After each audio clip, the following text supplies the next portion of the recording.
maybe this will be a real big failure. We'll find out together. Hi, my name's Mark and welcome to the channel. Today I'm going to be talking about my experience knitting the Modern Love sweater by the Bean Knits. Here's a sneak peek of the finished object. In this video, we're going to cover everything from unboxing my kit to knitting the sweater and troubleshooting a couple of sort of catastrophes that I encountered. So let's get into it.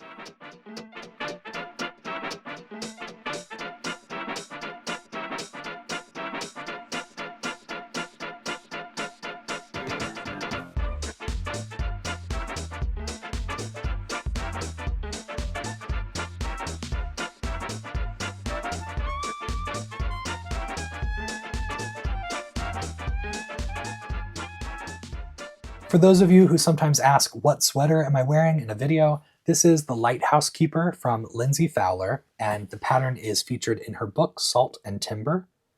And the other sweater you'll see me wearing in this video is the Field Sweater, and that's by Camilla Vad.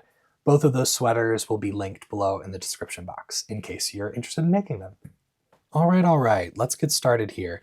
I'm watching my video back as I narrate to you, so a lot of this footage was filmed months ago at this point, and I thought this is probably the best way for me to describe what's happening and also give you a sort of human narration. So you'll see here I'm unboxing this kit from WhyKnotFibers. That's Kat, and she dyes the most beautiful yarns, beautiful saturated, earthy, grounded colors. And this is a collaboration with the Bean Knits, so you can see the physical print pattern there. And in this box, I've got 4 colors, and these are the 4 colors that are going to be used in the colorwork yoke of this sweater. Now the pattern is called Modern Love, and I'll link to it below in the description box. You can get that, I think, several places online, definitely through Ravelry. And here are the colors. You can see what I mean about how saturated they are. Really beautiful. So Kat is based in Michigan, which is fairly close to me. I'm in northeastern Ohio, and I think all of the yarn that she uses, that she dyes, is as local to her as possible. So she forms these relationships with sheep and sheep farmers in her area, in her state oftentimes, and then that fiber is milled in the United States and then is dyed in Michigan. And then from there, I know she does all sorts of shows at fiber fairs, fiber festivals. So that's where I first met Kat, at Wild and Woolly in northeastern Ohio. And so one of the things I love about Kat and WhyKnotFibers is that when she sets up for a show, her display is beautiful. I think it's typically the most beautiful thing that I've seen. Really stands out with all the vendors. She has great lighting, she has great organization, sort of racks, and I'm not describing it well, but she has crates and racks and backdrops where she displays all of her yarn, and then she also has so many samples. I think she has samples for every type of fiber she carries to demonstrate what they look like, what they feel like, worked up. And it's also a great way for her to showcase a lot of patterns. So again, this Modern Love sweater is a collaboration using Kat's yarns, and then the designer, the Bean Knits, created this sweater. So I have a lot of footage from months ago, and that includes winding, unboxing. I've cut like 4 hours of footage down to about a half hour. So I hope you're grateful for that. If you like the really long, slow footage, eventually I might start putting that out somewhere on the internet for people that really like the minute, tedious activities like winding and casting on and knitting in slow motion. So I'm just getting some of this yarn set up to wind, and then I'm gathering everything I need to start this sweater. I think I'm gonna cut out for a minute. I'll put a little bit of music in, and we'll get everything wound, and then we'll jump into the process of working on this sweater.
Now I have everything wound. You can see all of the colors here gathered together.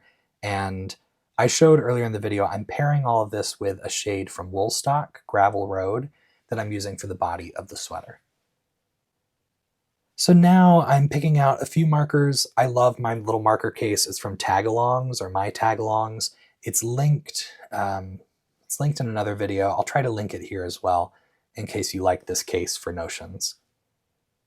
And the reason I'm gathering so many markers is because this sweater is a raglan sweater. The sweater I'm wearing is also a raglan sweater, so if you are looking at the smaller portion of video here on the screen, you'll see these lines, these increases. These feature a sort of decorative element, so they stand out, but that's the structure of this Modern Love sweater as well. So I need several markers to go at each raglan increase to show the start of it and the end of it, just to keep track of those increases and to stay in pattern. Skipping ahead in my process, this is a portion of the color work, and I really like doing color work. It's definitely so much slower than just knitting or even a textured knit for me. When I started knitting, I did a lot of cabled sweaters, and I don't think I really did color work for quite some time. My very first sweater that you might have heard me talk about in other videos is my Notre Dame sweater, and that features intarsia, and I didn't know that's what it was for many years, but it's not the same as a stranded color work. In intarsia, you typically have a block of color that's offset from the rest, so you don't actually need to strand or carry your floats behind. You're just going back and forth to fill in that letter or fill in that picture. So here on screen, I'm working stranded color work, which requires me to work one row with oftentimes 2 colors, and in this case, sometimes 3 colors, which gets a little bit hairy, gets a little bit confusing because you have 3 strands and you need to know when you're using each, so you're following that pattern closely. And then the trickiest part, I think, of stranded color work is keeping the right tension. A lot of people, when they first do color work, or maybe if they've done color work for a long time, they have trouble gauging the tension. Gauge is a funny word to use. Finding their gauge and finding their appropriate tension for the stranding. So when this is turned inside out, which I think I show you in just a second, you see the floats. You see these carries of the colors I'm not using. And if those are pulled even the slightest bit too tight, it makes the work pucker. And I talk about this in another video. I have a really beautiful sort of Nordic looking colorwork sweater where I carried my floats just a bit too tightly. And the puckering is minimal on that sweater, but it's enough that it bothered me and it's caused that sweater to sit in timeout.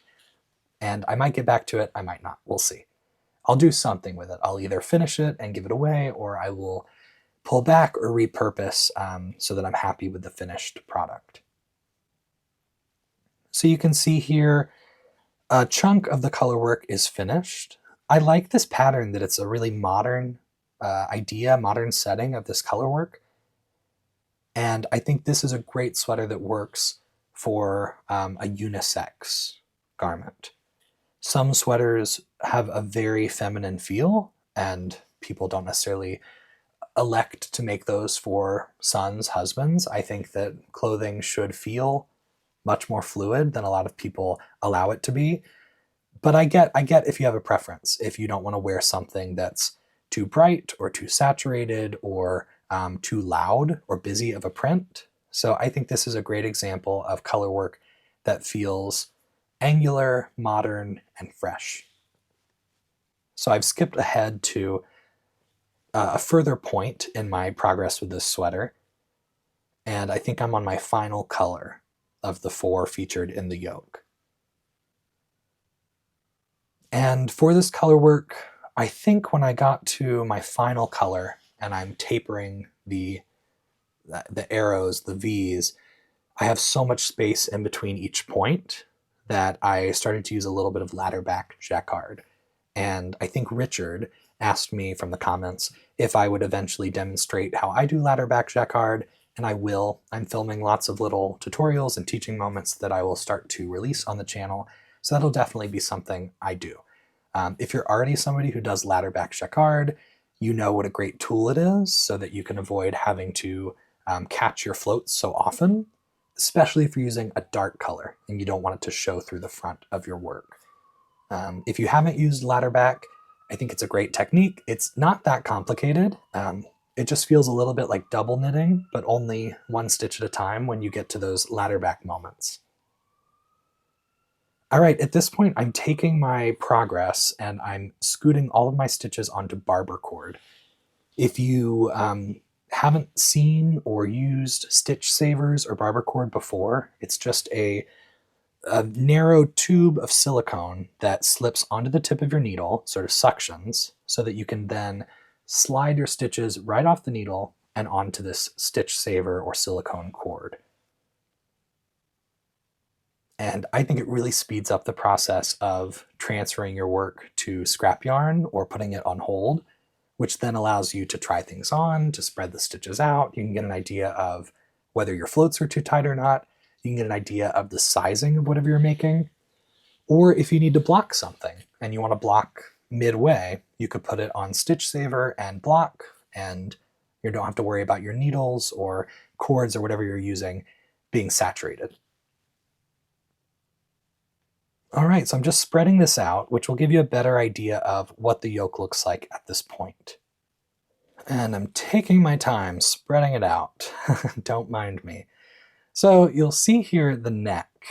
The neck has this sort of angular shape to it that has to do with the way the short rows for the neck shaping are set up. And I'm going to talk about this angular shape later. But you'll notice it here. It's not a complete round neck at the top of the yoke. Otherwise, I think my tension looks pretty good. And now we're skipping ahead to pre-block. I have the whole sweater finished, and we're ready to block it. Okay, at this point, I've finished knitting the entire sweater, and before we look at it pre-blocked, I'm going to talk about what I like to do when I finish a sweater.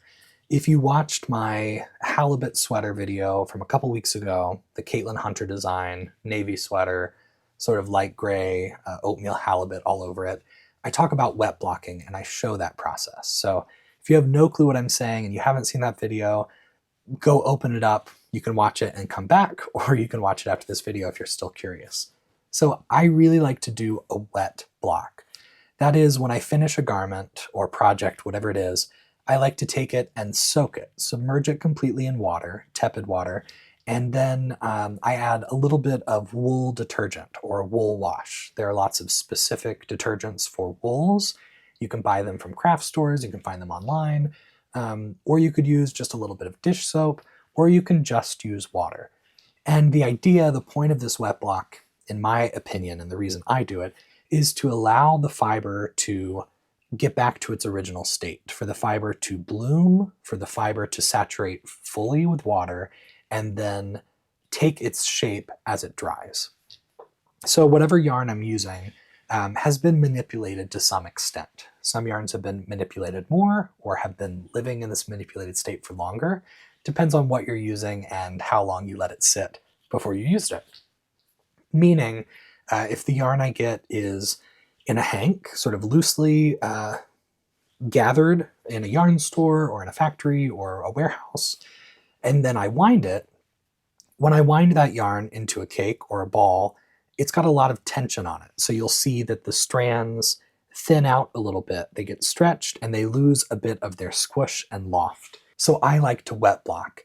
As the fiber saturates, as it blooms in the solution, and then as it dries, sort of air dries, it takes on a fluffier, fuller state. So I will see my stitches expand a little bit. I will see the fabric I've created fill out so that it's fully opaque. And the biggest benefit to this wet blocking is that my stitches will even out. So because the fiber is shifting, because the fiber is settling and expanding, filling in, my stitches after that blocking process will appear much more regular and even to one another. So I think it's like magic. If you have tension issues where parts of your work are knit or crocheted tighter than other parts, blocking will help. Blocking is not completely miraculous. If you have super issues like floats that you've carried way too tightly with color work, it's not going to make your floats any longer. So if you have really, really, really puckery color work, blocking isn't going to solve it. If you have minimal puckering, blocking will help for sure. If you have a sweater that you've made, especially in pieces, and let's say you don't quite make the back panel as long as the front panel, but you've finished everything, you've seamed it together, but when you put it on, the back hem sits higher than the front hem and you want them to be regular. If you've used wool, if you've used a fiber with a lot of memory, then you can aggressively block. Once it's wet and you've pressed that water out, you can stretch the sweater out so that the back and the front are even in length. You can pin it in place, let it dry, and then the back of the sweater will appear to be as long as the front. And it will hold for quite some time. The more you wear it, the more heat that's applied. If it gets wet again, all of those things will cause it to draw back up to its original state bit by bit, but it will last you a whole season. It might last you 2 or 3 seasons before you need to re-block it. So blocking in many ways is magic. So I just wanted to interrupt to talk about that a little bit before we look at the sweater pre-blocked. So as we look at this next bit of footage, you might notice some stitches that are uneven. We might look at the color work and see spots where it's just not settled. It's not completely flat. So we'll look at those things in this pre-block state. And a quick note to say, wet blocking is not the only way to block a garment. You can do steam blocking. You can just spritz and do a very light block. You don't have to block something if you don't want to, but I'm of the camp that if you've spent all this time working on something, why not finish it to the highest level possible? So let's get into the blocking. So now that the sweater is completely done, I'm going to point out a couple things I notice about it going into the block. First, in the sort of collarbone area around the neck, I'm seeing puckering. I'm seeing a sort of odd shape. And if you'll remember, we talked about the neckline very briefly when I was laying the sweater out. This puckering, I think, comes from that shape that happens around the neck. It's not just a round neck, it's sort of angular. And then to that, we've added this crew neck ribbing. And it's giving me these puckers both on the outside of the sweater and on the inside of the sweater. So I'm going to talk about it more as we go on. I'm not loving it right now. The rest of the sweater, I think, looks pretty solid. The color work looks good to me. I think my floats are plenty big, but blocking will help. It will help solidify all of this and create a really even layer of fabric. You can see the raglan increases where these V's of the pattern meet. I think they look really tidy. And that's nothing I did, that's from the pattern. I think it's well done for those increases. And it's got a very modern look. It almost looks like Transformers or something. And up close, we might see a little more irregularity. You might notice stitches that stand out a little bit because they're tighter, they're smaller, or you might notice portions where things are loose and they just don't line up. So these are the specific things that I'm looking forward to having ironed out, not literally, but figuratively ironed out with the blocking process. I really notice the difference in blocking on the solid body portion of any sweater I do, past the color work, when it's just sort of the boring part of knitting every stitch. I think that can show a multitude of sins or errors. So blocking, I'm always happiest when I look at my sweater and the boring part of it, the very repetitive part of it, looks super even. Here's a cool detail on the sweater. It has these tabs. So the designer calls for each color of the color work section to be reused as little tabs on the split hem. I've heard people say they hate this, and I've heard people say they love it. So let me know in the comments if you would like a tab or hate a tab. Okay, here on the inside of the sweater, you see these puckers. You see this odd shape at the neck where I've ended up with extra fabric. And I'm not loving it, which makes me sad. And it makes me really sad because that was the very beginning of the sweater. There's not really an easy way for me to just undo that and start over. That was the start. So I can't just get back to that easily. The floats, I think, look grade A. I think they look really good, to toot my own horn. When you do color work, a lot of people talk about your floats needing to smile. They should be so loose that they have a little dip to them. They're not just pulled straight across, so that once you block the garment, once you wear the garment, knitted fabrics have so much elasticity. If I tug on my sweater, you can see it really stretches out. So the same thing exists with color work. So we don't want our floats to be pulled too tight because then we lose that elasticity of the knitted garment. All right, it's time to block. If you've been sticking around for one of the tragedies, we've arrived. This is tragedy number 1. So upon wet blocking this sweater, I discover that my colors have bled. And this is the first time I've ever had a sweater that has bled. And this is something that almost all yarn will have a warning about. It will say to rinse the skeins, to wash them before you knit with them, or before you crochet with them, or weave with them, whatever you're going to do with your yarn, because a lot of yarns contain over dye. They contain dye that will bleed out a little bit or run off once they are saturated in water. And I read those warnings and I don't heed them. So in this case, I suffer the consequence of my sweater bleeding. So jumping into this next clip, the over dye, the bleeding isn't super noticeable, especially on camera, but hopefully in some of these clips you can see what I'm talking about. And then I was able to use some of Kat's advice and other advice I found online to troubleshoot this. So it hurt when I saw it at first. And if you're somebody in the comments who tells me that I'm, I don't know, ridiculous for caring so much about something I've knit, then what are you doing here? This is a knitting and crochet channel. This is a fiber arts channel. So of course I care about it.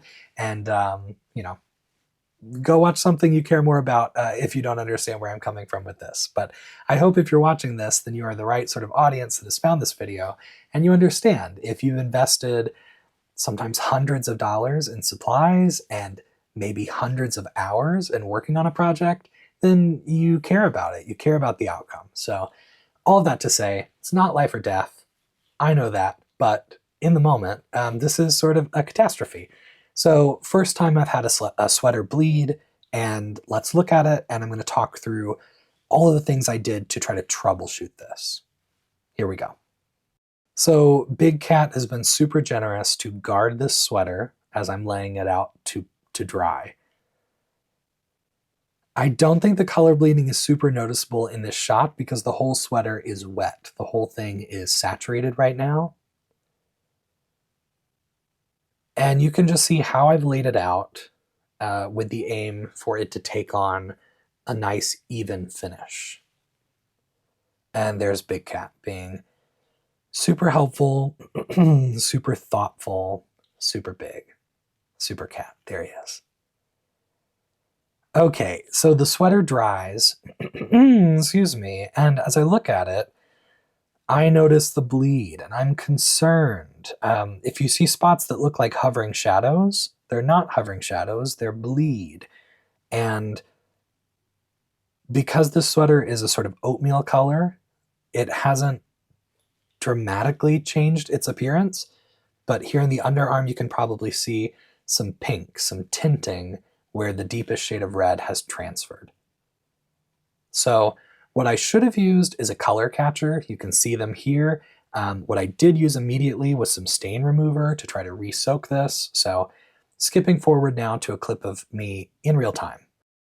So I'm checking in about this Modern Love sweater, and unfortunately I had a bleeding incident when I blocked the sweater. So here's the sweater. It's really pretty, and the bleeding is not super noticeable. There's some bleeding up here, and there's also some bleeding along the sleeves. And what I mean by that is that the most pigmented color here, the second band of color, bled. There was an amount of overdye in the yarn, and unfortunately, as it was wet blocking, it bled onto a portion of the body, a portion of the sleeves, and just a little bit around the yoke design. It's not the end of the world, and I'm gonna see what I can do to alleviate some of this bleeding. Can you see here that a portion of this is pink? I appreciate that the bleeding is not so drastic. The lines here separating the colors are still pretty much unbothered, but there's definitely some bleeding, some tinting of the yarn. You can probably see in here, there's discoloration, and in person, kind of in sunlight, it's pink.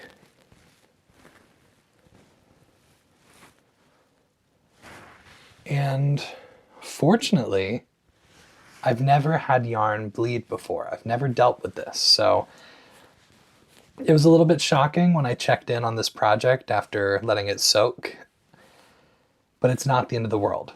It's okay. I think we're going to be able to get a portion of that out, and like I said, this has never happened to me before, so we'll talk about a couple things you can do to avoid this, and hopefully we'll discover some things we can do to help alleviate the bleed. Let's look at the back. Here, there's more noticeable bleeding on the rows separating the colors. Let's see if I can zoom in on that.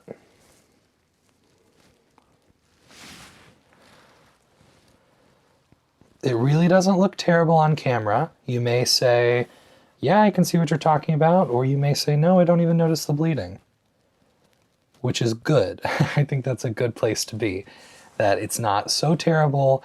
It's not like I was using a white yarn, which is now pink. I'm using a sort of dark oatmeal color that is just a little bit muddied, which again, is not the end of the world.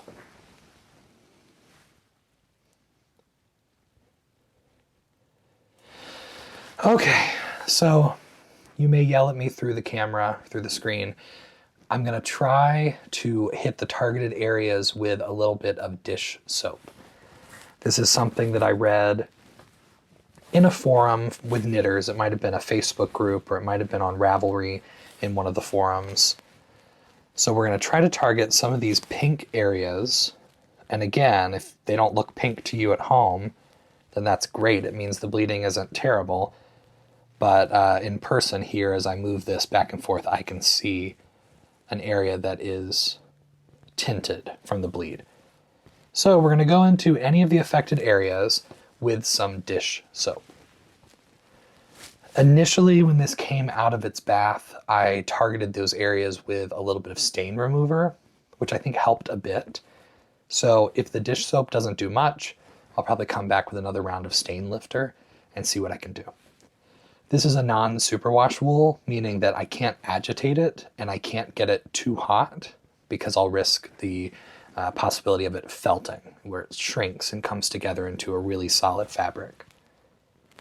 So this is technically remedy number 2. Remedy number 1 was hitting it with a stain lifter while it was still wet from the first block. So here we go with a little bit of dish soap.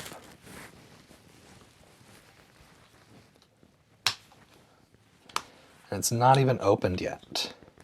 This is just the normal dish soap that we have in our kitchen, but it's a new bottle.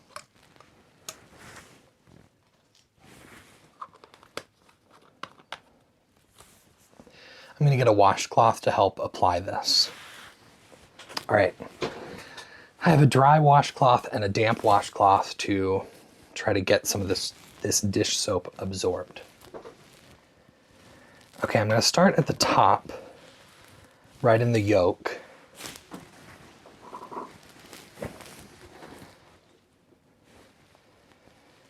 And I'm just gonna get this damp.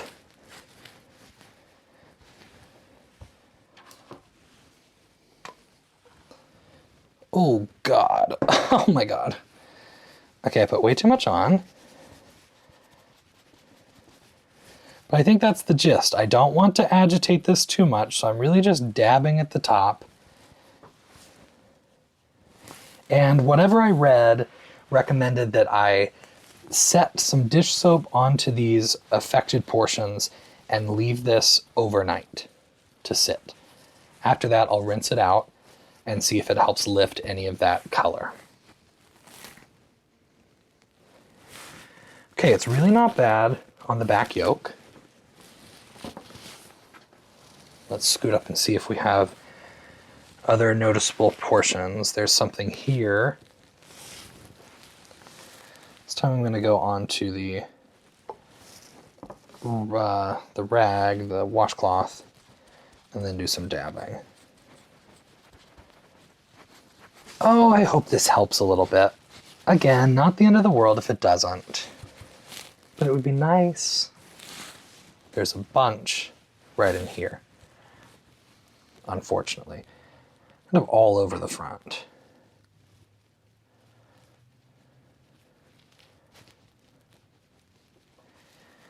And I think this just had to do with how the garment was folded, how it was sitting in the basin as I blocked it. I think as the saturated dye ran off or bled out, it just leached onto certain parts of the garment.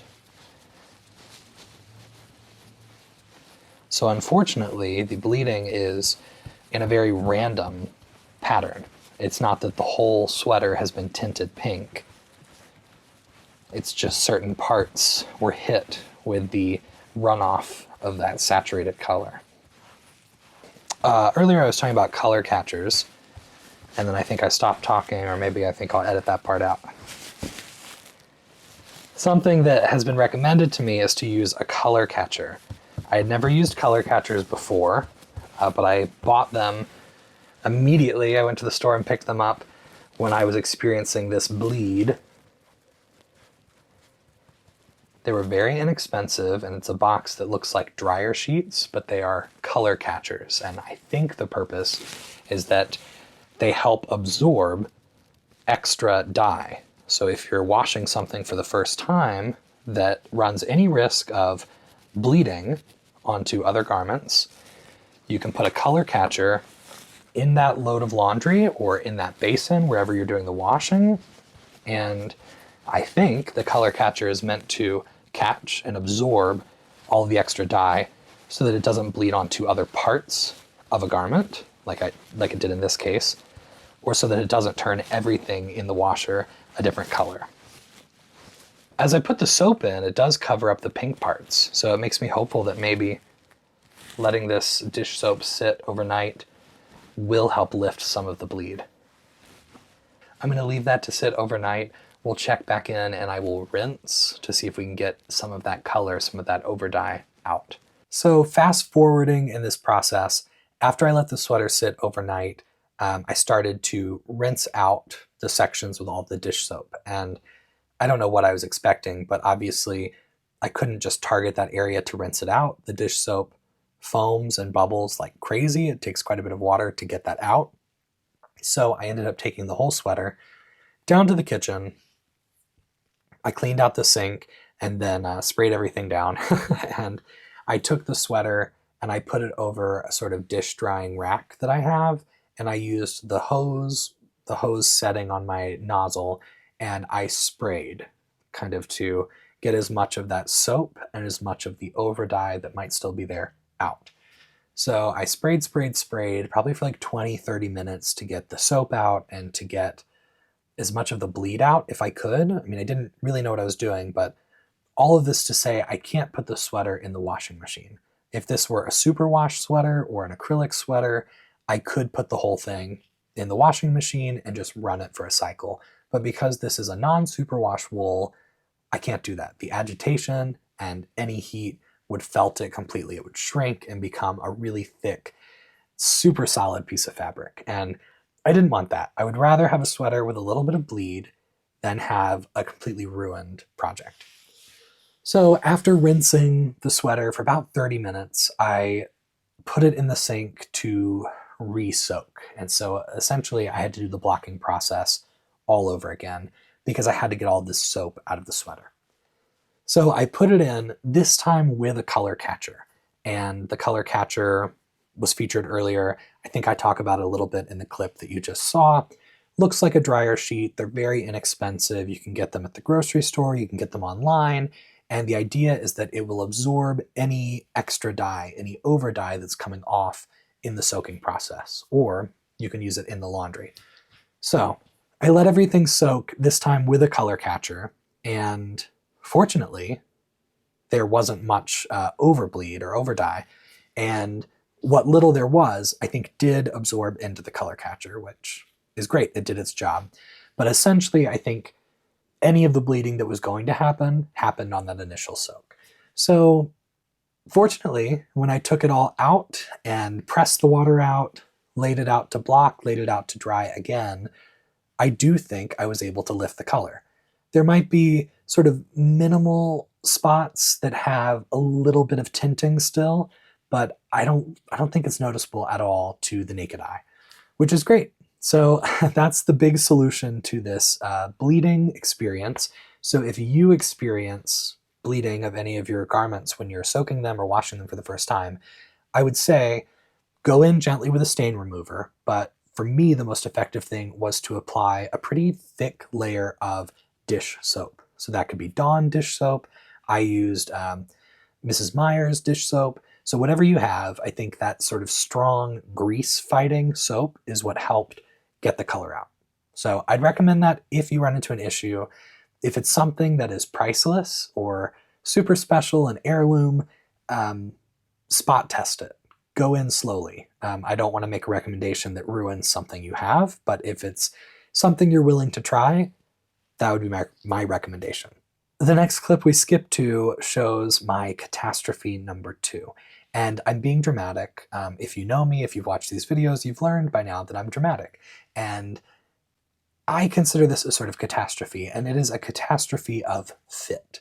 So I'm going to let the next clip play, and I'll narrate here my issue with the fit. I've got my beautiful husband here, and this sweater was knit for him, and you can see here with the fit, the sweater fits well, but what's going on here? We have some puckering at the neck. If you remember how the neck was shaped at the very beginning and how the neck looked pre-blocking, this is no surprise. It is still puckering, and it's all I can see when I look at it. So I'm sort of at a loss. I don't know what to do. The sweater is done. The sweater is blocked. And as I mentioned, I can't pull it out from the top. That was the first thing that happened. So I don't quite know how to go in and fix this issue of the angularity or the puckering that's happening at the collarbones. One idea I have is that potentially I could go in and create less of a collar with the ribbing. I could pull some of those rows out and see if that helps make a, I don't know, a less noticeable issue at the neck, at the crew neck. So that's what we're going to try. Honestly, at this point, I don't know how you watch a whole video and listen to me talk the whole time. Thank you. Thanks for your patience. You're all saints. So here I am going in with just a little tool I have, a little fix-it tool, and I'm trying to dig out the woven end of my bind-off at the ribbed neckline so that I can pull some of these rows out. And I did such a good job weaving in my end that I can't find it. I can't get it out. So I'm going to snip it. I go in with scissors. I'm going to snip that open and try to get things going so I can unravel a few rows here at the neck. And I should go ahead and say, spoiler alert, this is not going to help anything. So my thinking was that if I take, I don't know, a ½ inch, maybe an inch away from this neckline, that it would let the top of the sweater speak for itself, and it would lay more naturally. I thought that maybe by having sort of 2 inches of ribbing at the neck, it was forcing the opening of the sweater into a crew neck shape, and it didn't like that. It was fighting it, and that was causing the pucker. So I thought maybe if I minimize that, it will help. I'll reach a better outcome. So here I am scrambling to yank out the collar, which is so fussy. I talk in other videos about how I really don't like to redo things. If I've finished a portion of a sweater, whether it's color work or cables, or just the sweater itself in kind of stockinette or garter stitch, unless it is absolutely imperative, I don't like to go back in time. I don't like to pull everything out. As you can see here, as I pull this out, the yarn is super coily, it's super crinkly, which means it's going to be harder to knit with. If you pull out a lot of knitting, you shouldn't use crinkly yarn. You should steam it flat, you should roll it up, you should soak it, you should do something to get your fiber back to a relaxed state so that it doesn't affect the size of your stitches and the look of your stitches. So now I'm picking up all of my stitches around the neck, which is another tedious task. Just watching this footage as I narrate is giving me a headache because I hate doing things multiple times. I hate the lost time. It also makes me feel defeated. So I'm going around picking up every stitch, and once I have every stitch picked up, I'm going to maybe knit one more row just to make sure all the stitches are facing the right direction, and then I bind off. So again, the idea here was that having less collar would maybe allow the top of the sweater to relax and minimize that pucker at the collarbones.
Okay, so here is the sweater with a slimmed down neck, and it looks like the puckering is okay on one side, but on the other side it's still really prominent.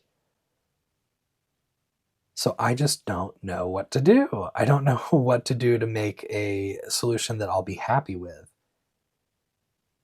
And this next clip cuts to my husband trying it on with the adjusted neckline, and it still puckers. I do think maybe it puckers less, but it's still noticeable to me. And I don't understand it. Okay, looking at it again now, I was gonna say, looking at it, I feel like it's better, but then we come to this side and I feel like it's not better.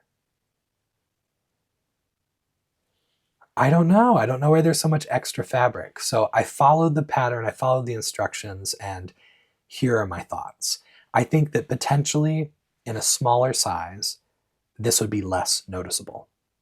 I think maybe because I was making one of the larger sizes in the range, that something about that shaping didn't translate well to the larger size and the pace of the increases or the starting stitch count.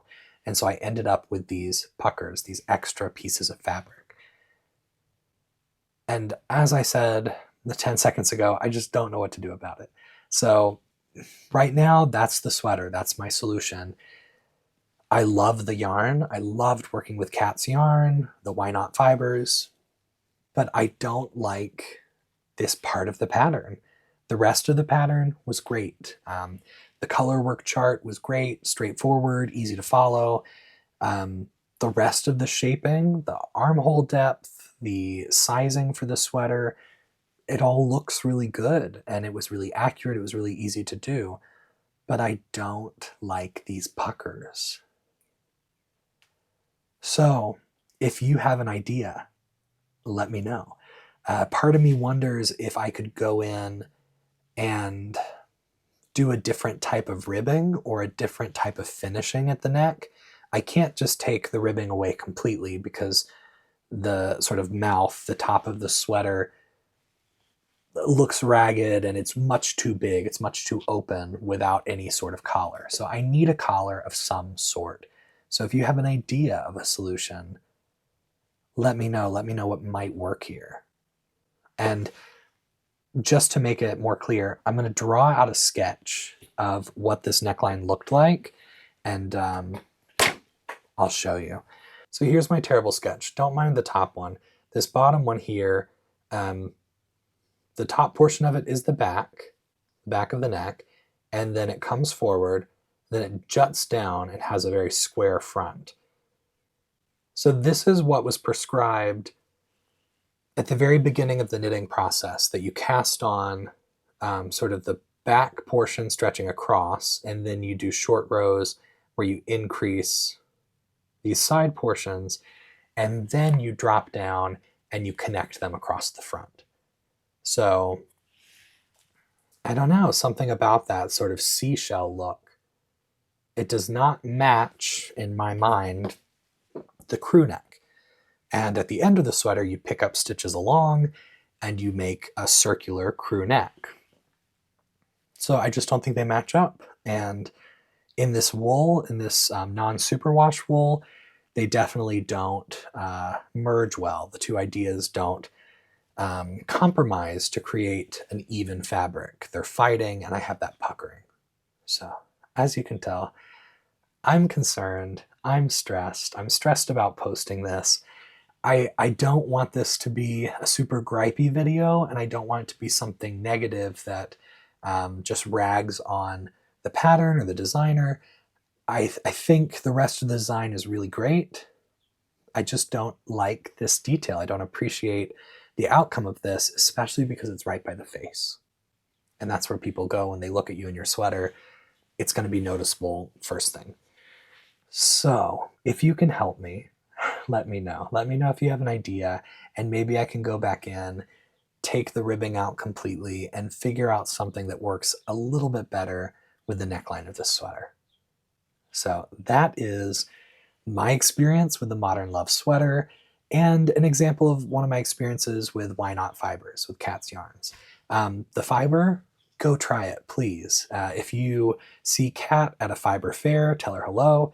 If you want to buy some of her yarn, some of it is on sale through aroundthetable.yarns.com, my local shop in Shaker Heights, Ohio. And I think you can also see all of Kat's yarns through her website. So I'll pop that up on the screen. Go follow Kat, go follow Around the Table, and let me know. Let me know your reactions to anything that happened in this video. I look forward to hearing from you.